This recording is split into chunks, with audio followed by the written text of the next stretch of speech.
बाबर को बुलाया।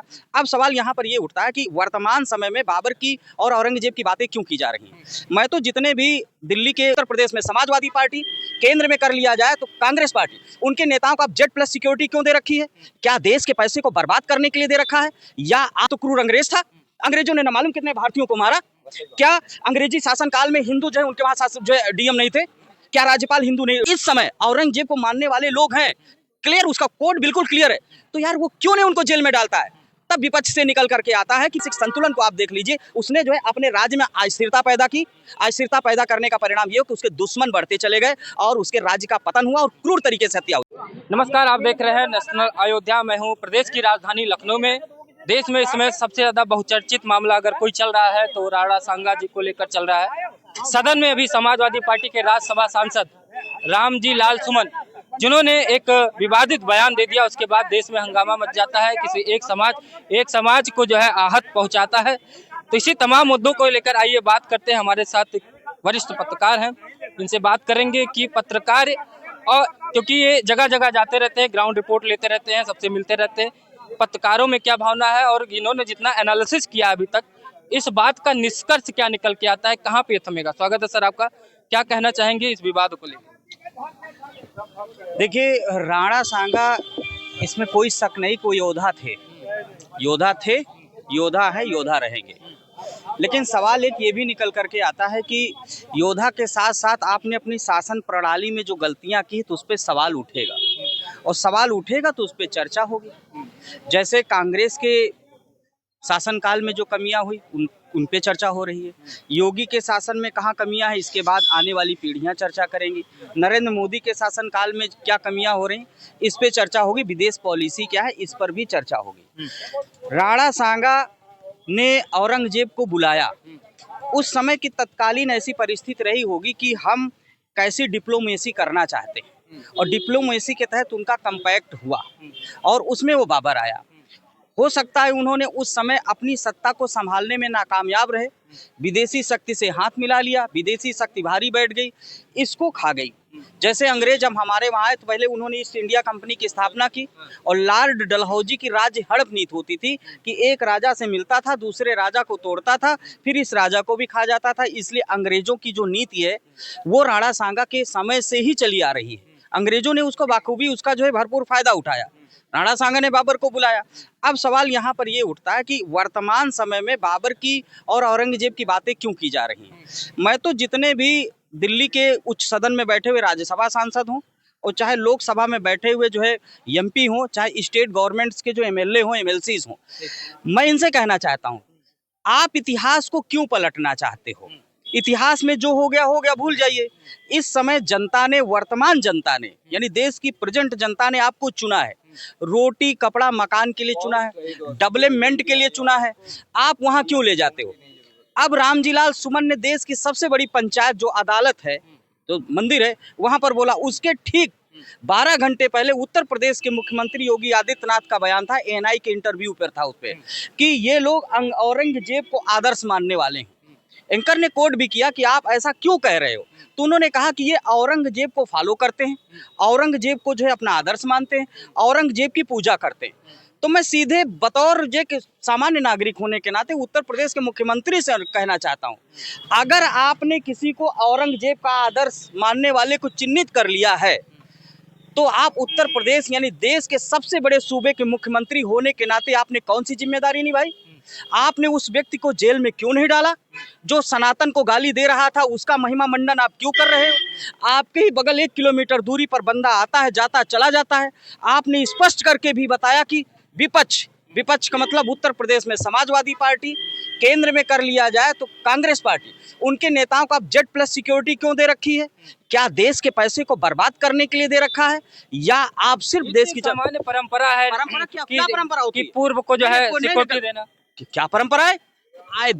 प्रदेश का एक मुख्यमंत्री ये चिन्हित कर लेता है कि फला व्यक्ति गद्दार है, वो जो है विरोधियों आक्रांताओं का समर्थक है, फिर भी आप उसको सिक्योरिटी दे रहे हो। इसका मतलब ना आप अच्छे हो, ना आपकी शासन प्रणाली अच्छी है, दोयम दर्जे का आपका शासन है। और जब भी आप सत्ता से उतरोगे तो आपको भी राणा सांगा की तरह यहाँ पर जो है लोग याद करेंगे, क्योंकि आपने रोटी कपड़ा इससे मकान हटा करके डिबेट को सीधे जो है 300 साल पीछे, 500 साल पीछे घुसेड़ दिया है। आप अंग्रेजों की बात क्यों नहीं कर लेते? अंग्रेजों पे आप चर्चा नहीं करना चाहते, क्यों नहीं करना चाहते? इससे बड़ा तो क्रूर अंग्रेज था। अंग्रेजों ने न मालूम कितने भारतीयों को मारा। क्या अंग्रेजी शासन काल में हिंदू जो है उनके वहां शासन जो है डीएम नहीं थे? क्या राज्यपाल हिंदू नहीं, डीएम नहीं थे? कर्नल हिंदू डीएम नहीं थे? वहां पर एक ही शख्स का नाम मिलता है, मंगल पांडे का, जिसने जो अंग्रेजी हुकूमत के मिलिट्री शासन का विरोध किया था और उसको पटक पटक करके फांसी लगा करके मारा गया। तो क्यों नहीं उत्तर प्रदेश के मुख्यमंत्री, अगर उनको लगता है फला फला व्यक्ति देशद्रोही है, उसको क्यों नहीं जेल के अंदर डलवा देते हैं? इसका मतलब ये कि आपकी नियति साफ है, देश में आप अस्थिरता पैदा करना चाहते हैं। और आज बता दूं, हर युवा आर्थिक रूप से अस्थिर है।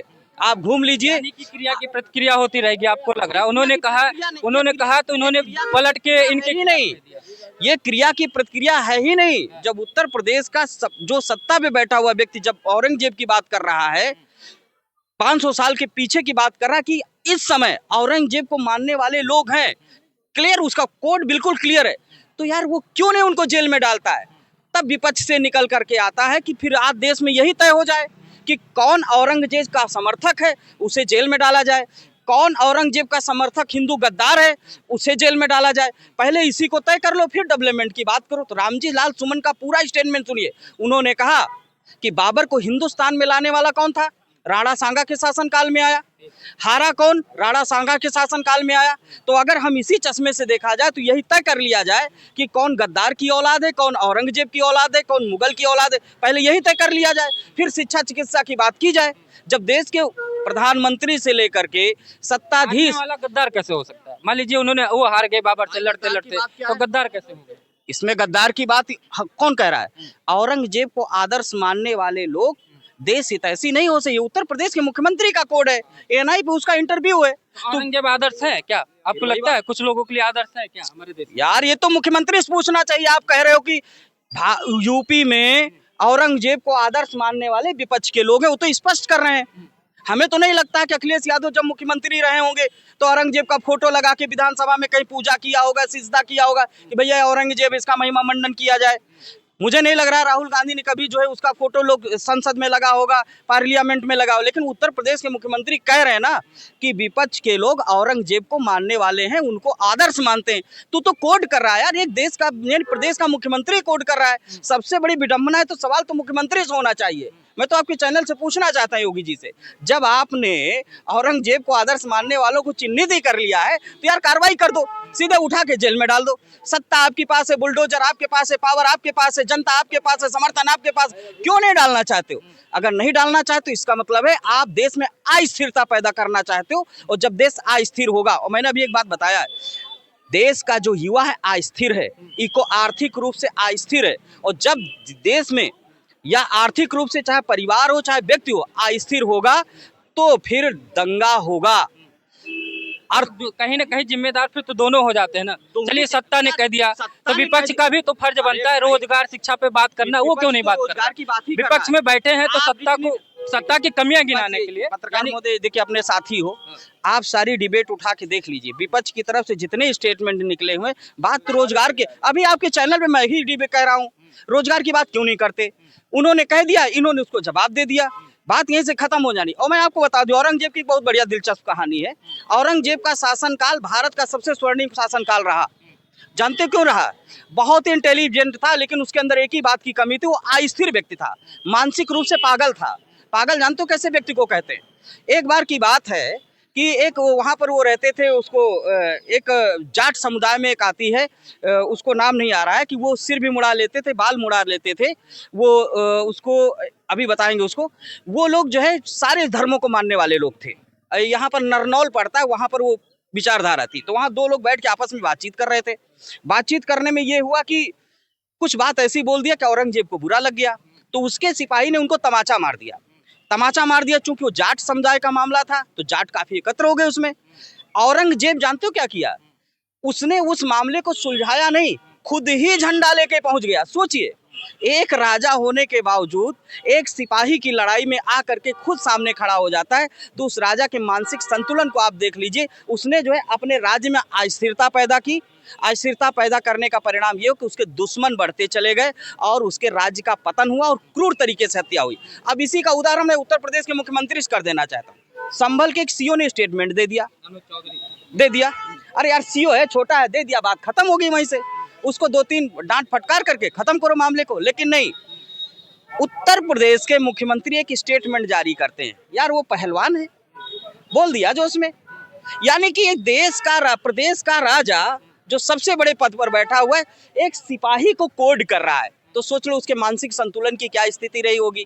आपके घर में ही आपका बेटा अगर गलती कर दे, पड़ोसी से लड़ाई कर दे, आप क्या करोगे? अरे ठीक है, लड़के ने गलती कर दी, बढ़ाओ मामले को वहीं से रफा दफा करो। लेकिन नहीं, अगर लड़के को आपने समर्थन कर दिया, तब तो ये एक सांप्रदायिक रंग होगा और सामाजिक अस्थिरता पैदा होगी। उसका परिणाम ये होगा, जो खजाना है, खजाने से न मालूम कितने लाख रुपए वहां की व्यवस्था को उनका मनोबल बढ़ाने के लिए किया गया, शासन व्यवस्था को वहाँ पे दुरुस्त करने के लिए मुख्यमंत्री मनोबल बढ़ाया, शासन व्यवस्था। फिर आप पत्रकार हो, गलत बोले, माइक उठा खोपड़ी में मार दो, फिर तो बोले पत्रकारिता निभा रहे थे। हो सकता है किसी के विचार आपको अच्छे लगे, किसी के विचार अच्छे ना लगे। हमारे पास मोबाइल, हम भी मार दिया आपको तड़ से, फिर यही चलता रहेगा। ये तो सीधे सीधे सामाजिक अस्थिरता पैदा करना। शासन का मामला ये है, सत्ता का मामला ये होता है कि हम समाज में स्थिरता पैदा करें, दुश्मन न पालें। और इस समय योगी सरकार जो समाज में अस्थिरता पैदा करने का काम करती है। अब कैसे हो रहा है? एक तरफ संभल का सीओ बयान देता है, दूसरी तरफ हमारे देश के प्रधानमंत्री जो है ईदी किट बंटवा रहे हैं। सवाल ये है, तय कर लो यार, आपको करना क्या है? एक तरफ उकसा रहे हो, एक तरफ जो है बांट रहे हो, एक तरफ गले लगा रहे हो, एक तरफ कहते तुम 3 तलाक दे करके उस समुदाय को हम अच्छा बनाने की कोशिश कर रहे हैं, एक तरफ ये कहते हो कि हलाला वलाला हो रहा है। मतलब आप ही के अंदर से तो खेमे से आवाज आती। इन्हीं में सामंजस्य नहीं दिख रहा। सरकार सामंजस्य वाली होती तो स्थिरता होती। मैं कह रहा हूँ, कौन सा युवा है जो इस समय आर्थिक रूप से स्थिर है, मानसिक रूप से स्थिर है? हम तो ये कह रहे हैं सरकारों से स्थिरता बनाओ यार, तभी देश का डेवलपमेंट होगा। अभी एक और बात हो गई, देखिए बड़ी सिंपल सा पॉइंट है कि आप कहते हो कि हम 5000 साल पहले बहुत बड़े तोपची थे। मान लिया आप तोपची थे, आपकी सभ्यता बड़ी ऊंची थी, हमारी भी सभ्यता ऊंची, हम भी पढ़ा भाई, हमको बड़ा गर्व होता। यार हार क्यों गए मुगलों से? आप मुगलों से क्यों हार गए? अंग्रेजों से क्यों हार गए? अभी एक बुद्धिजीवी बोल के गए थे, उनके बीच में बैठा, तो उन्होंने कहा साहब उनके पास तोप थी, साहब उनके पास AK-47 थी। तो यार आपके पास क्यों नहीं थी? आपके पास तो इंद्र का वज्र था, इसे मारते सब भस्म हो जाते। सवाल ये ना, अंध पाखंड और धर्मांध से देश का कभी डेवलपमेंट नहीं होगा। देश का डेवलपमेंट विज्ञान और टेक्नोलॉजी पर होगा। सनातन का जो वैज्ञानिक दृष्टिकोण है उससे देश का डेवलपमेंट होगा। सरकार इन मुद्दों से भटक चुकी है। योगी जी मानसिक रूप से अस्थिर हो गए, भाजपा ही अस्थिर है मानसिक रूप से, इसलिए समाज में स्थिरता का माहौल नहीं बना पा रहे हैं। योगी जी बनाने का काम करते हैं, मोदी जी बनाने का काम कर रहे हैं। देखा उन्होंने कि मुस्लिम थोड़ा आक्रोशी हो गया, उन्होंने कहा ठीक है भाई, मुस्लिम भाइयों को ईदी किट दे देते। जानते हो इससे क्या फर्क पड़ेगा? तो जो निचले तबके पे मुसलमान बैठा उसको एक सत्ता के प्रति आकर्षण होगा। जनता का हमेशा सत्ता के प्रति आकर्षण बना रहना चाहिए, नहीं तो विद्रोह की भावना हमेशा सुलगेगी और जिससे देश जलेगा। इससे डेवलपमेंट होने की कहीं गुंजाइश नहीं। तो मैं योगी जी से भी कहना चाहता हूँ, आपकी जो दबंग छवि है कहने में बड़ा अच्छा लगता है, लेकिन सत्ता की स्थिरता बनाने में आप नाकामयाब हो। लोगों का आकर्षण अपनी तरफ मेंटेन करिए। एक वर्ग को लेकर के न कभी शासन चला है, न चलेगा, न भविष्य में चलेगा। सिर्फ गृह युद्ध होगा, इसके सिवा कुछ नहीं। बहुत बहुत धन्यवाद जी आपका। तो आपने इनके विचार को सुना है। इन्होंने कहा है कि अगर सत्ता और विपक्ष दोनों सामंजस्य बना के काम चलेंगे, तभी देश में जो मूल मुद्दे हैं, रोजगार, शिक्षा, उस पर बात हो पाएगी। अन्यथा हमारे देश में इसी तरीके से पक्ष और विपक्ष तुष्टीकरण और धार्मिक चर्चाएं होती रहेंगी। आप क्या सोचते हैं? कमेंट बॉक्स में जरूर बताइएगा। नमस्कार।